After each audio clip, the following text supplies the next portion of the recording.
Hello, Abigail here with the Tarotscopes for Leo season, Cancer, Sun, Moon, and Rising. Hello, my Cancer folks. We have just wrapped up your season and we're heading into our very lovely Leo season.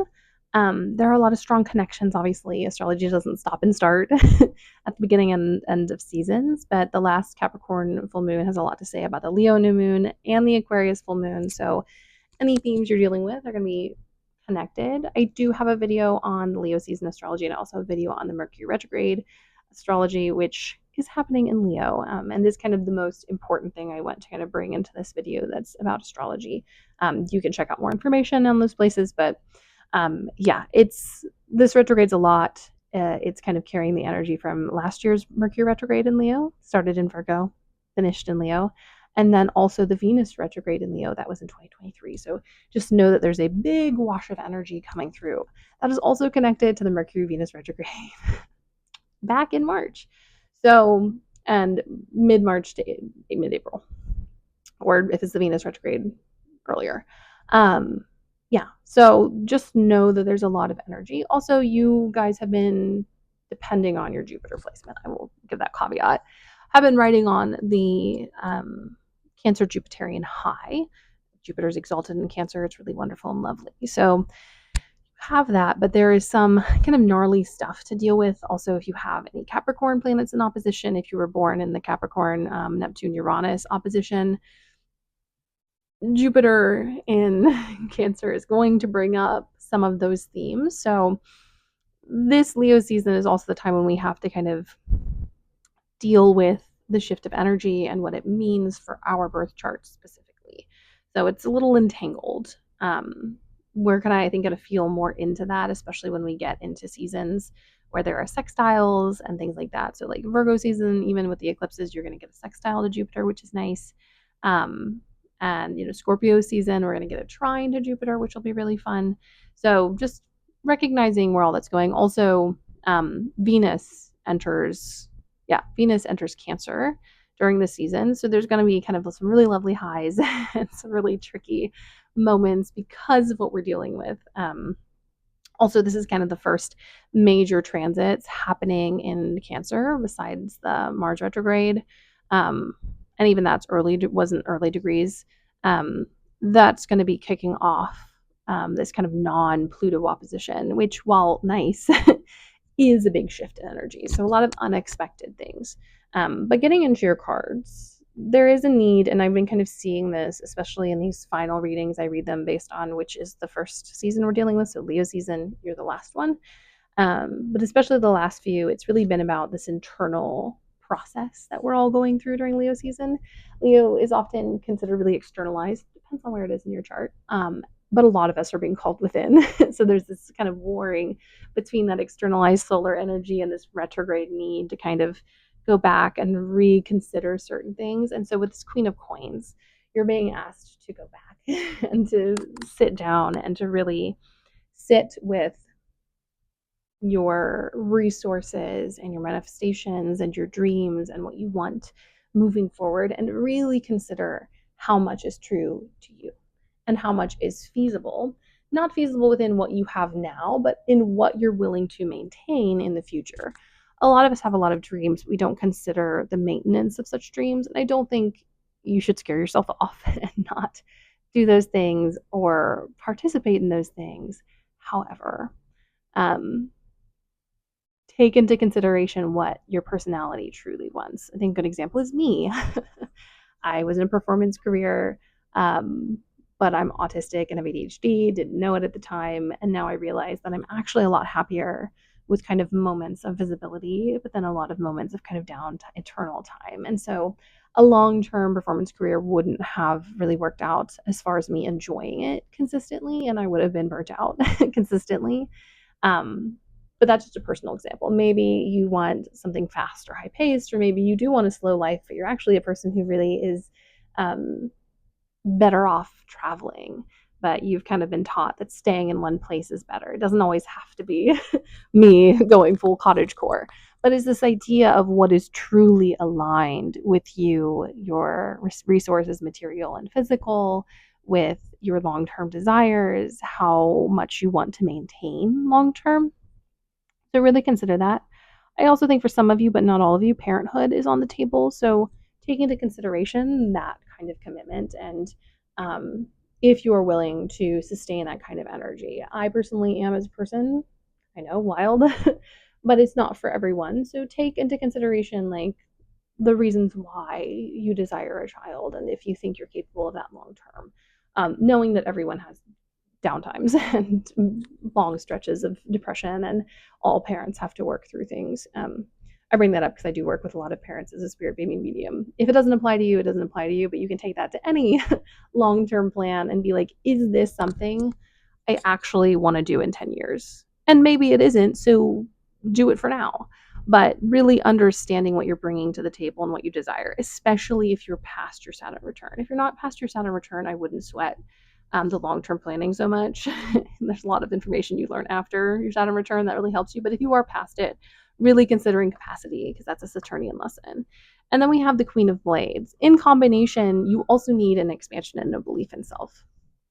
So this is also the time to hype yourself up about stuff that doesn't feel possible, maybe from a physical standpoint. Like I could never, like if you want to start a small business, you're like, there's no way I can maintain that long term.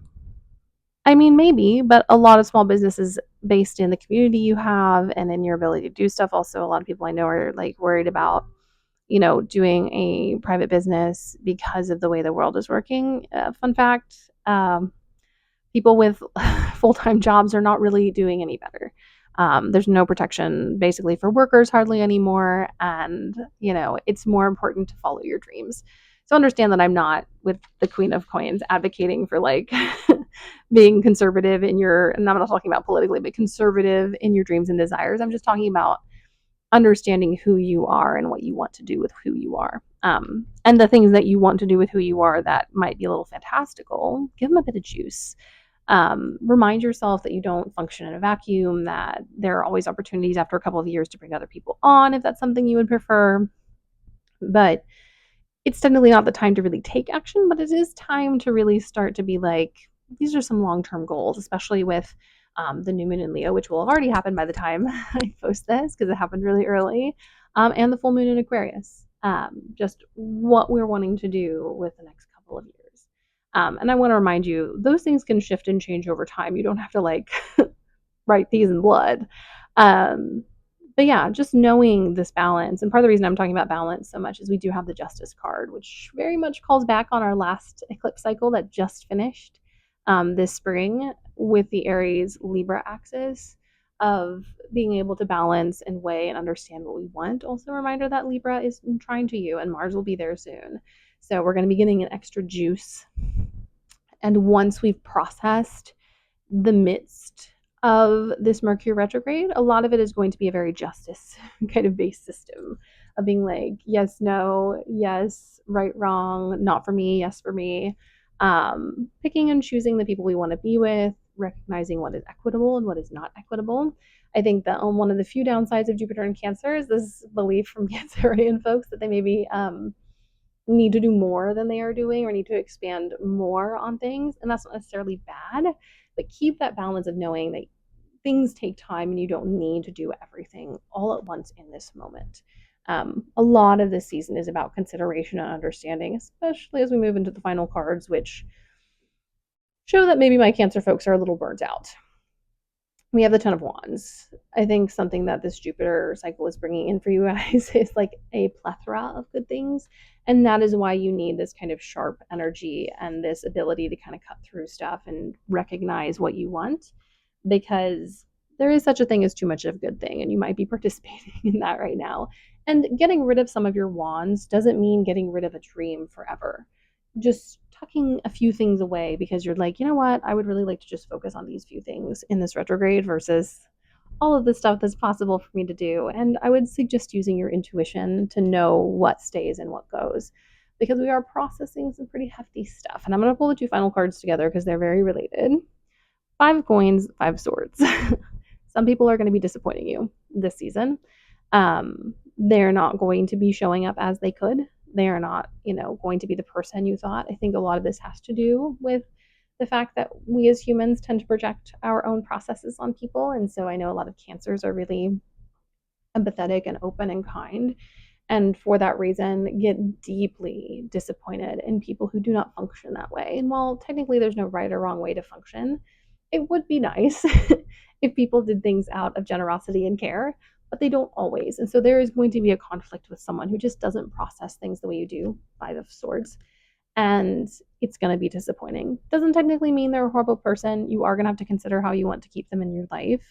My suggestion would be just to keep them with maybe a looser hold, recognizing that they're just not going to be able to show up for you in the ways that you had hoped they could, um, and maybe sharing less with them if they can't kind of participate honestly in the life that you live. Um, as a disabled person, it's really hard to maintain friends, partially because I'm autistic, partially because my body doesn't function. And so when I meet someone who refuses to kind of recognize my disability, and they don't, the ironic thing is usually they aren't asked to do anything majorly supportive, just like I can't show up the way I might normally show up, and I have different values because I am disabled. And obviously, this doesn't apply to everyone, but this is a good example. I hold the people more loosely who have disappointed me, who do not process things the way that I do.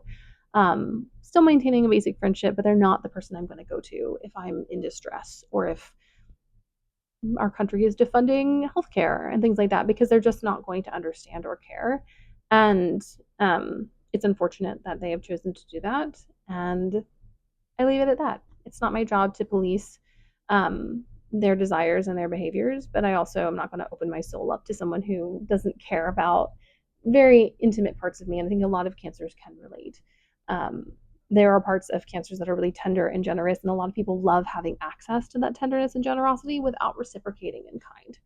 And you don't have to throw them down the toilet, you don't have to burn all the bridges unless you want to, but recognizing who those people are who are not reciprocating, who are not along for the ride of who you are as a person, and you know loosening the bond or trimming down some of the connections with that person, just so that you have more space for people within your community and more space for the people who align with you, and who deserve to have some more space, and who deserve to have more of your energy, because they're going to be more able to reciprocate and empathize with you than, say, someone who doesn't listen to you or has a conflict of belief. And I'm talking about a lot about myself, but I don't talk to most of my siblings, and the one sibling that I do talk to doesn't really believe in my disability of autism, probably because it means that they're also neurodivergent.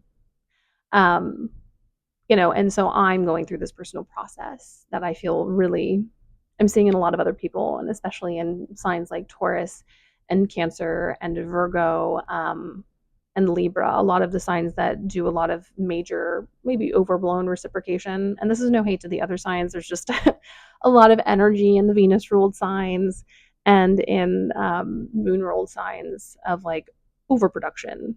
And Virgo is kind of the outside exception, but that's that hyperconnectivity that Virgo has. So check those placements. Know that you only have to show up for the things that you need to show up for in this moment. And you can change your mind at any time, but I do think we need to trim down some of the energy branches just so you can focus on this kind of Jupiter Cancer story and really get the most out of it as a person. And it really is highlighted in this Mercury retrograde. All right, my loves, that is my reading for you. Trim down, connect with yourself, release some people and some things that just aren't serving you right now. Doesn't mean you can't reconnect later.